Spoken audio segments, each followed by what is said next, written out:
se você tem uma ferida na boca branca ou avermelhada, tá? E passou ali 3 semanas. Você já passou um monte Você tá de falando pomada. em tudo. Não, na boca.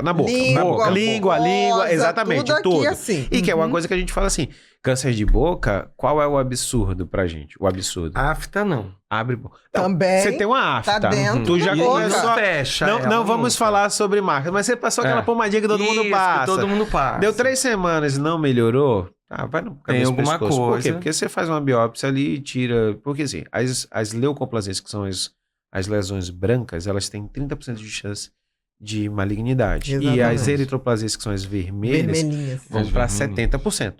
Então, assim, por isso que a gente ainda são fica mais. olhando. A vermelha é pior. mais do que a branca. Mais do que a branca. Então, tá. o que acontece? A gente tem que... Passou de 3 semanas, não melhorou, já fez tratamento, já passou pomada, já passou E sente dor ou fica só ali? Não, às vezes não. E a vermelha deve ser mais difícil, porque a branquinha a gente... é uma já vê afta. logo. A vermelha, a nossa boca toda é meio avermelhadinha, meio rosadinha, fica mais difícil. E às vezes as pessoas têm uma feridinha e acham que foi porque machucou, Mordeu e tal. Então, assim... Só que esses casos a gente vê muito da população classe média baixa. Né? E é isso que chega muito... Teve um trabalho muito bacana que o pessoal do Espírito Santo fez, que foi o seguinte, eles começaram, os cabeças e pescoço de lá, já vou lembrar do nome do Não precisa. específico, mas o que eles fizeram? Eles começaram a trabalhar com os dentistas da periferia. Que legal. Por quê? Porque na periferia eles começavam a fazer o seguinte, teve uma feridinha, tem dúvida, manda, que a gente biopsia direto o contato, já faz. né? Olha, Fez o nós contato, estamos olhou, aqui, falei, opa, o tem isso dentista aqui. não tá ali sozinho, se virando como pode. Mas eles fizeram um polo de referência contra referência muito rápido. De simplesmente, tem uma feridinha, vai. A biopsia não é nada, volta. Acabou, e tá tudo bem. Para todo mundo. E isso diminuiu muito esses cânceres que a gente via de cabeça e pescoço. Vamos dizer, 70% chegava a estágio avançado. Eu lembro que tem já um livro antigo, mas que pegava os principais hospitais do Rio de Janeiro e de São Paulo, que o INCA pegava de 70% a 80% dos pacientes com estágio avançado, que era cirurgias mutilantes, era radioquimioterapia, uma chance de cura baixa. Então, assim, esse daí era o grande medo. E isso aqui a gente diminuiu até certo ponto, porque quem ainda não consegue, quem está à margem da onde saúde, não tem isso, né, dessa parceria que deveria haver entre todas as especialidades da medicina, e não brigas, e não egos, deveria haver uma parceria de dentistas com o pessoal de cirurgia de cabeça e pescoço. Não eu entendo muito que eu acho que a gente vai chegar nesse momento onde a gente vai começar a ter mais ligações e eu acho que tem muitas intercorrências, porque assim, quando a gente fala muito sobre, poxa, encaminhar, não encaminhar, aquela coisa toda, a gente está falando de nós 3 que temos o consultório, que atendemos o nosso horário, que fazemos. Cara, e o cara que está atendendo no plano de saúde, que o plano de saúde obriga ele a atender um paciente a cada 10 minutos. Exatamente. Você tá entendendo? É complicado. E aí a gente tá falando de um mundo nosso, um mundo, quase que o mundo cor-de-rosa pra mim. Cor-de-rosa, lógico. Azul bebê pra vocês. Brincando. Porque eu digo assim, eu consigo atender meus pacientes, eu faço 1 hora de consulta, mas porque a minha consulta é uma consulta privada, dentro do meu consultório, que eu posso fazer o meu tempo, entendeu? Mas eu já toquei serviço. E você sabe que quando você toca serviço, a chance... Eu lembro de uma vez de um paciente que eu acho que eu atendi uns 30 pacientes, junto com os meus alunos, residente, aquela coisa toda. O último paciente, ele entrou lá no meu consultório.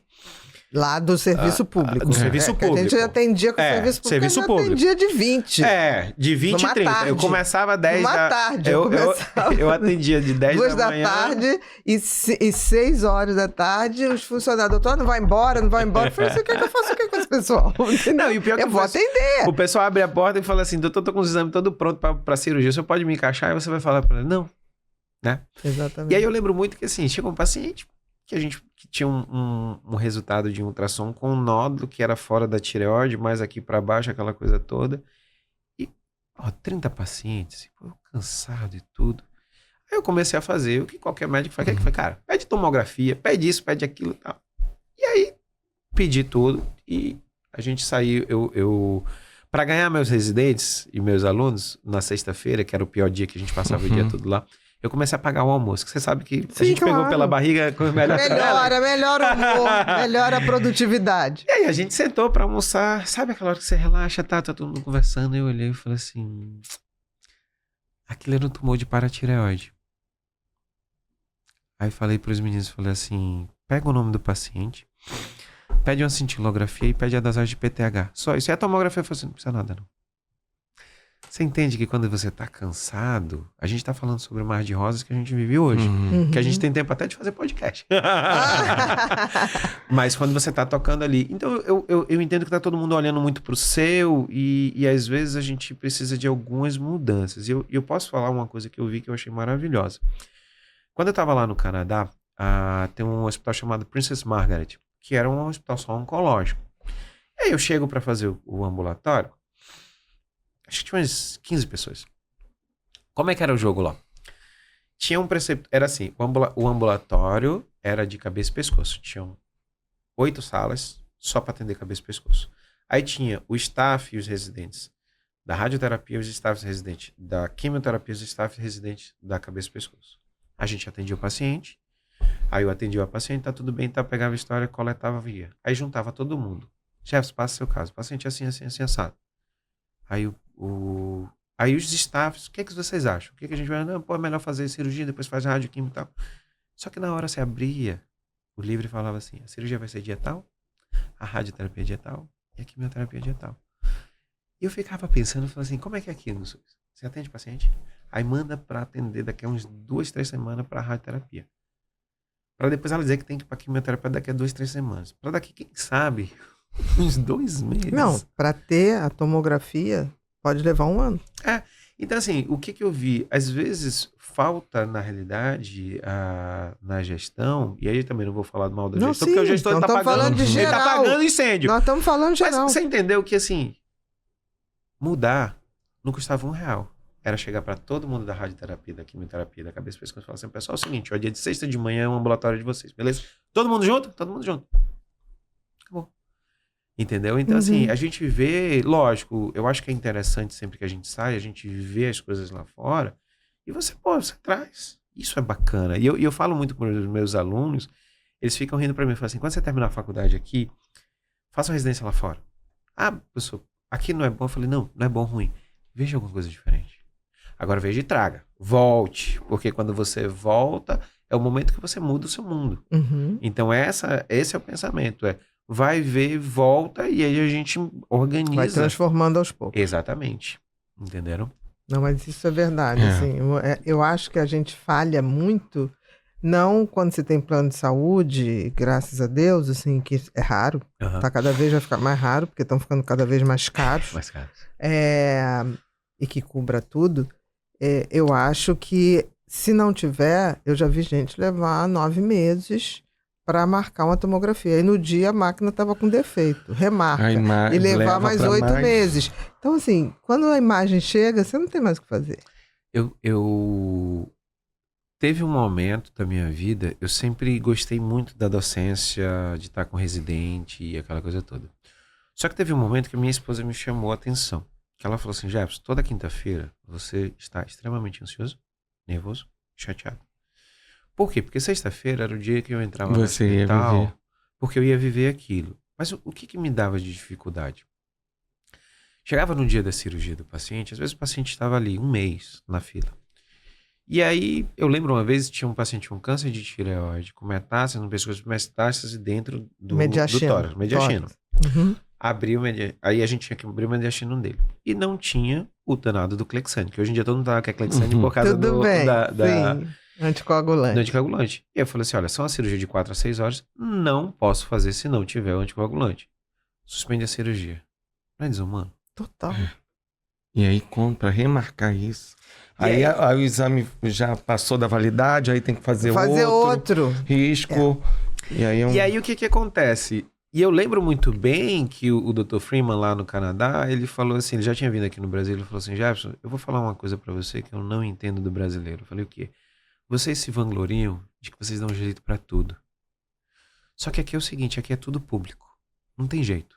eu não vou começar uma cirurgia, não existe a possibilidade de chegar no dia da cirurgia do paciente e não ter o material. Então, o que eu vi lá fazendo um paralelo aqui? Cara, é SUS que nem aqui. Lá tudo é SUS.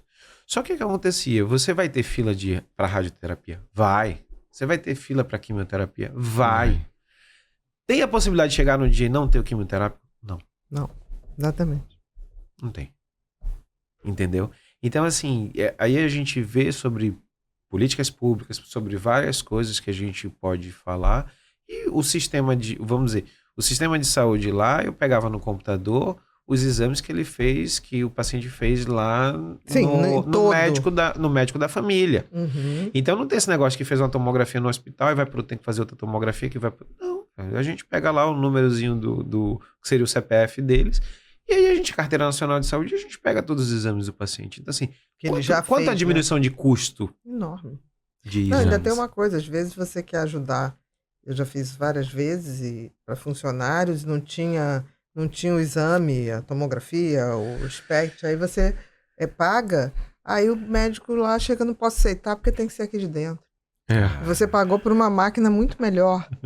Aí você tenta, né, na base, meu amor, olha só, ela tá esperando isso aí situação tem dele. 6 meses. Por isso que a gente fez pela minha angústia. Eu tô angustiada porque é minha funcionária. Então, por favor, aceite. Não posso. É complicado, são essas coisas. Tudo bem, tem lugares que o exame é ruim, mas não chegou nem a ver, porque dissesse assim, deixa eu ver, Bia, esse exame. Ah, tá aqui. Ai, tá. Olha, o exame... Não, o exame é bom. Eu falei, você quer que eu mande revisar? Eu conheço quem faz o exame. Não, tá bom. Você quer falar diretamente com quem fez o exame? Tá certo. Às vezes a gente olha, você tem aí a imagem original, dá pra ver um pouquinho pra direita? Ok, mas dizer assim, não presta, tem que ser daqui. Mas é complicado. O que chegou isso tudo no final? Eu não aguentei. E o pensamento meu, quando eu falo com minha esposa, é o seguinte: se eu não consigo mudar, bate o pozinho da sandália, eu vou embora. Sim. Eu não vou mudar isso. Infelizmente, eu não vou mudar o SUS. Exatamente. Eu não vou mudar a situação. Entendeu? Então, assim, de acabar com a minha saúde mental, como já estava acabando, como já estava chegando. Ficando estressado, não dormia. E aí já começava a vir junto, a minha esposa já começou a ficar incomodada, porque assim, eu operava segundo dia todo, de 7 da manhã a 7 da noite, terça-feira eu estava com os alunos, a quinta-feira eu estava com os alunos de novo, sexta-feira passava o dia todo, sábado e domingo eu ia lá de manhã cedo, porque eu era preceptor da residência e ia com os residentes. Passar a visita. A minha vida era isso. E aí fala assim, cara, eu tô me desgastando por uma coisa que eu vejo que eu não vou conseguir mudar.